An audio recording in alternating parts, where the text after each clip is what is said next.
Right, so I'm not gonna lie to you. I've been a bit scared to upload a video because since the last time I uploaded, this channel has grown by 100,000 people.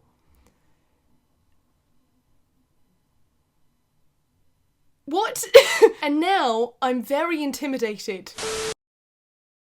Hello, welcome if you're new, thank you for subscribing. Every subscription is a personal boost to my ego. Make yourself at home. I've fluffed some pillows for you this evening. They're nice and perky. I hope they're to your liking. Get comfortable, you know, mikasa, sukasa. Just in return, I ask you to be nice to me. I'm very scared right now, I don't know if you can tell. Very, very scared. Before I get on with today's video, I just want to say a huge thank you to Provocam for sponsoring it. Ever since I was a kid, I've had some incredibly vivid dreams. It's like I popped a hallucinogenic before going to bed. Who doesn't love a magic mushroom before a siesta? Anyway, having vivid dreams is all fine and dandy, but unfortunately for me, it works both ways. So not only are my dreams vivid, but so are my nightmares. Throughout my childhood, I consistently had night terrors. I still do, at the ripe old age of 21, just screaming my head off in the middle of the night. It's fantastic. I don't really remember my night terrors much, but I like to imagine that it's just that guy from 90 Day Fiancé telling me to shave my legs or kiss him. That would do it. But there is this one night terror that I vividly have had pretty much once a year, every year, since I was 7 or 8 years old. I love that I'm a 21-year-old woman still having the same nightmares I had when I was 7. I call that character growth. Now I know there is nothing more boring in this world than when someone tries to explain their dreams to you, but please bear with me. So essentially it is me as a child, because that was when I first had the dream, like 7, 8 years old. I run through the front door of my old house, I run up the stairs, and then I run up the stairs a bit more, and then I fall through one of the stairs into this black void, and then the dream resets. And I just do that over and over and over again, indefinitely. And it just speeds up. It just gets faster and faster and faster, and there's nothing I can do to stop it. I can't consciously think. It's like I'm a third and first person viewer of the dream all at the same time. It's very, very overwhelming. Can you tell I'm traumatized? The first time I had this dream as a child, I woke up covered in sweat, burning a fever. So I walked to my mum's room across the corridor and then proceeded to vomit all over her unconscious body. I'm so sorry, Mum. Now, because I've been having this dream pretty consistently since I was a child, I decided that it was finally time I figured out what it meant. Now, for part of my psychology studies at A-level, we researched Sigmund Freud and psychoanalysis. For those of you who don't know what Sigmund Freud is, he's the guy that thinks if you've got a fear of horses as a child, it means you're actually jealous of your dad's penis. And you want to have sex with your mum. Now, most of psychoanalysis is classified as a pseudoscience, which is kind of like a fake science. I'm not going to go into too much detail about the absolute brain fart that is psychoanalysis, because there's a lot to unpack there. But essentially, psychoanalysis is the study of the subconscious. It's the idea that the subconscious houses everything that makes up who we are, like our desires and our fears. Most dreams, they say, are made up of what our subconscious is thinking. It's made up of our fears, things that are playing on our mind, completely subconsciously. This is why most of us have no idea why we have the dreams we dream. But many therapists, through psychoanalytic theory, aim to access the subconscious in order to interpret and explain dreams.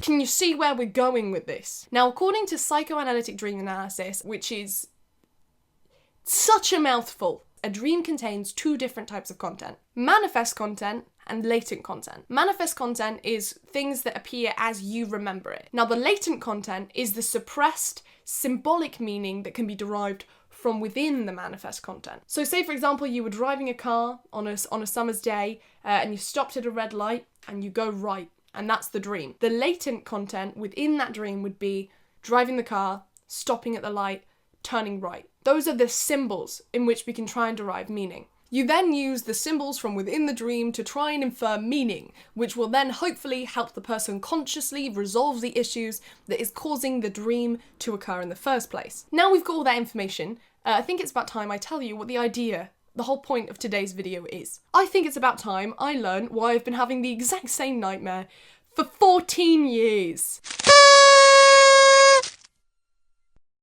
So in order to find these people that were hopefully going to put an end to my 14-year-long torment, I went to a place on the internet that is known for the most reliable, high quality, high caliber services in the world.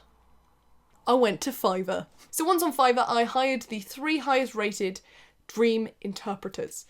Because, you know, only the best for the Ellbat YouTube channel. The 3 psychics that I hired were also at 3 different price points because I thought it would be interesting to see if price changed the interpretation. It shouldn't, theoretically, but we will give it a go. So I wrote out a description of my dream and I've sent the exact same description as heavily detailed as I could to all 3 psychics. I've not actually looked at these yet, so I'm quite excited to see what they came up with.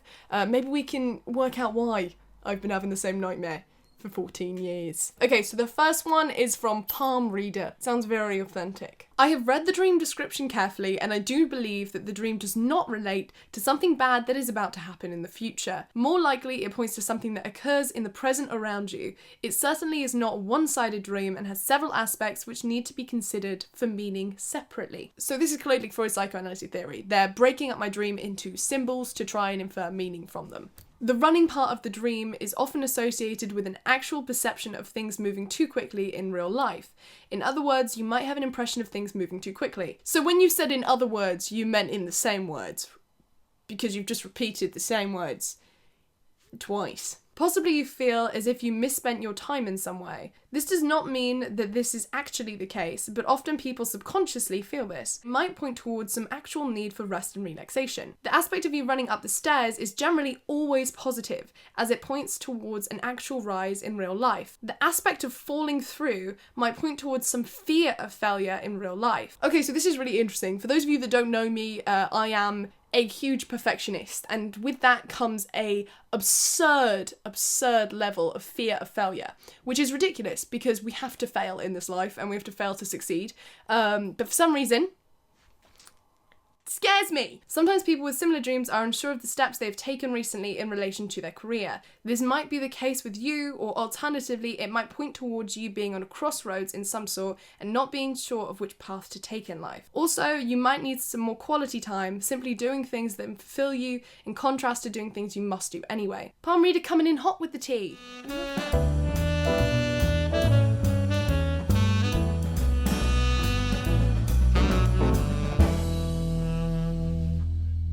Okay, so the next one is from Psychic Divide.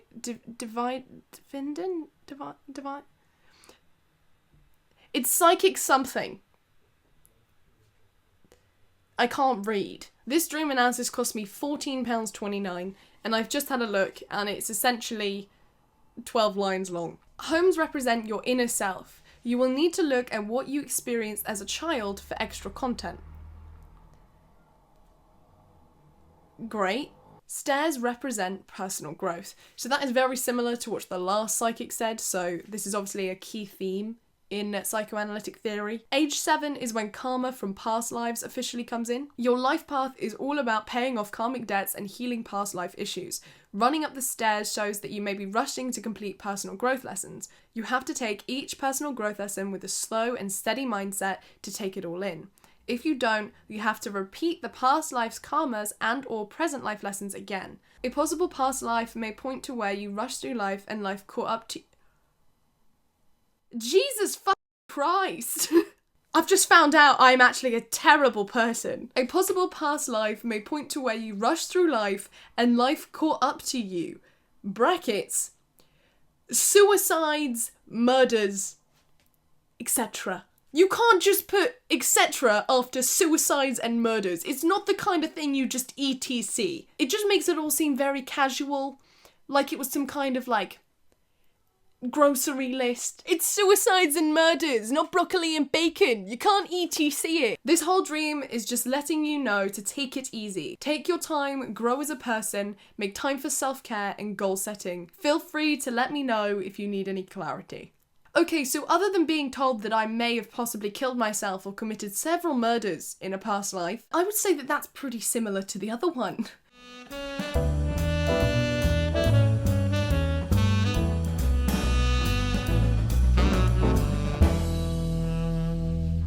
So my final interpretation is from someone who not only uses Freudian psychology and cosmic analysis to give me an interpretation of my dream, but also gives me an Islamic interpretation of the dream. Right, wow, this is so in-depth. The dude gave me like 4 pages.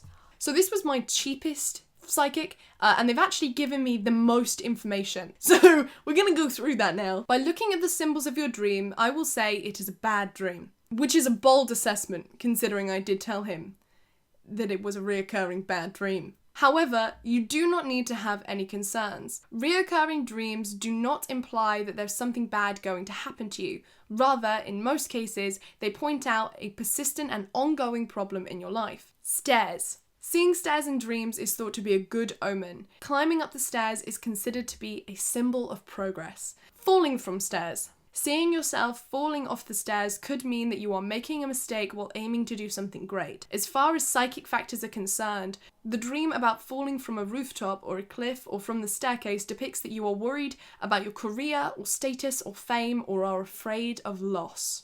God damn. That is heavy. Falling into darkness. Again, it's said to be a bad omen. Dreams about darkness is a reflection of spiritual blindness and stumbling from the right path. This dude's just trying to find a nice way to tell me I'm a terrible human being who's making terrible mistakes. I can't wait to read more! Modern masters of dreams are of the view that reoccurring dreams usually indicate the presence of an unresolved and persistent conflict in an individual's life. Muslim saints and Sufis, again, sorry if I say that wrong, believe that recurring dreams in adulthood carry a superior meaning. These dreams are a reminder from God or a warning or a guidance. He goes on to give me a religious example from history whereby a prophet Ibrahim, pronounced Abraham by Christians, was told in a dream to give a sacrifice to God, and he sacrificed a goat, and then he had the same dream, he sacrificed a camel, and he had the same dream, and eventually he realised he had to kill his son. I hope he's not telling me that in order to get rid of this dream, I now need to murder my non-existent child. But the other psychic did tell me I was a murderer in a past life, so maybe this is my calling. He goes on to say that it's slightly different from having a recurring dream that began in childhood that carries through to adulthood, but most experts apparently are of the view that such dreams do not have a divine message, and so we should not pay attention to those. Possible reasons for a recurring dream that continues to adulthood is some sort of trauma in the past or frightening story that had a lasting impression on a child's mind. You should explore your childhood for the possible cause. And this is the second person that has said this to me, so I'm starting to believe I have some really deep-set childhood issues here that I'm not aware of. So this psychic was very nice and also gave me some ideas on how to cure or control my dream, getting a regular sleeping pattern, searching different positions of sleep that might help alter it, therapy, medication. I don't think this dream is haunting me so much that I need to go see a psychiatrist just yet, but if I consider, murdering my firstborn child, I'll definitely hit up a psychiatrist.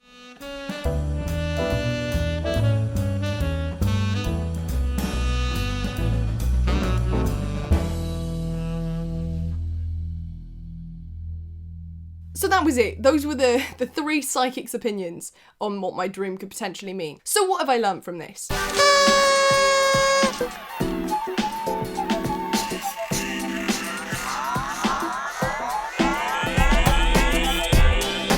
I think that truthfully, the interpretations were pretty spot on. The idea that the dream could be caused from a fear of failure, and that was something that I've had since I was a child. But I've also learned that I was potentially a murderer in my past life. Which wasn't what I was expecting to get out of a dream analysis, but slap me on the arse and call me enlightened. Of course, like I said, this is all pseudoscience, so all of these things are open to interpretation. They might not have the answers, but they give a pretty good indication of what they could potentially be, which when you're talking about the subconscious, that's about as good as you get. I'm hoping that now I have some kind of resolution. I stop having this dream, because trust me, I am tired. It's like watching the same movie over and over again, but for 14 years. Boring. Very boring. I want to change the channel, and it's time I moved on. But you know what isn't boring? Provocan CBD. Provocan were actually the first sponsors I ever had on this channel, so welcome back. Thank you for trusting me again. If you guys don't know what CBD is, it's a component within the devil's lettuce, the old Mary Jane. But it is completely non-psychoactive and is 100% legal in the EU and the UK. CBD has so many clinically researched health benefits, such as the way that CBD oil can help reduce and relieve some of the symptoms of anxiety. It can help with chronic pain. It can also help with inability to sleep. The great thing about Provocan CBD is they actually post all of their research on their website, so you can have a look, you can make sure what you're buying is research, you know it's good. CBD is also great for helping heal skin, which is why I've been using the Provocan CBD Blemish Control Gel. It's a mix of CBD, aloe vera and tea tree, which are all amazing ingredients for fighting spots and blemishes and also helping your skin heal. I've been using it pretty much all the time because I've had a bit of a nightmare with my skin recently, and as you can see, it's done pretty good. Please check them out in the description below. I honestly cannot recommend them enough. Thank you again for trusting me to do another sponsor, Provocan. I really appreciate it. If you like this video, give it a cheeky little thumbs up. If you didn't like it, give it an ow. Don't ruin my outro! If you didn't like it, give it a thumbs down. Ow! You do you, boo. And I will see you next week with another video. Kisses to your mother. I can't feel my face, no, faking on a Sunday. I hate obnoxiously loud motorbikes. They shouldn't exist. You're definitely overcompensating for something, mate. We all know it.